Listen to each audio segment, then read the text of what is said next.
Joto la Kariakoo Derby linaendelea kuwa kubwa kweli kweli, ambapo mchezo huo utapigwa katika dimba la Benjamin Mkapa Machi 8, 2025, ambapo dimbani mwamuzi wa kati atasimama Ahmed Arajiga akisaidiwa na msaidizi wake Ahmed Mkoko kutoka Tanga, lakini pia Kasimu Mpanga kutoka Dar es Salaam hapa, bila kusahau mwamuzi wa akiba atasimama Amina Kiando. Sasa nimekuja na takwimu ambazo zikimonyesha mwamuzi Ahmed Arajiga katika michezo minne ya mwisho ya Kariakoo Derby ambayo alichezesha, ambapo takwimu zinaeleza kwamba katika michezo minne ya mwisho ambayo Ahmed Arajiga alisimama katikati ya dimba, michezo mitatu kati ya hiyo minne Young Africans imekuwa na bahati, ambapo katika michezo hiyo minne ambayo Ahmed Arajiga alisimama katikati, klabu ya Yanga imepata ushindi michezo mitatu na Simba ikibuka na ushindi katika mchezo mmoja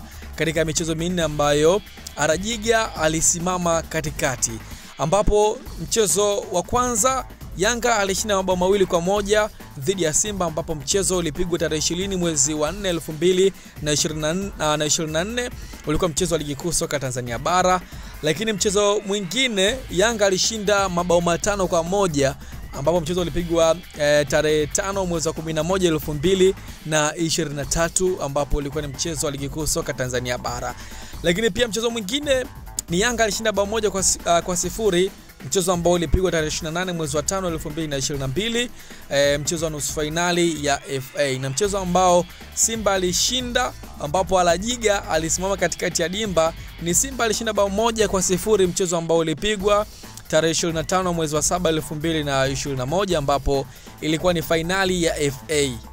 Tarehe 28 ya mwezi wa 3 2025, ambapo itakuwa pia ni siku ya wanawake duniani, Yanga na Simba wanakutana katika dimba la Benjamin Mkapa na Arajiga anasimama tena katika mchezo huo. Pengine kipi ambacho unakitazama? Pengine karata yako unampa nani katika mchezo huo? Ni Simba ama ni Yanga? Tuandikie hapo katika upande wa comments. Mimi naitwa Deus von Bismarck.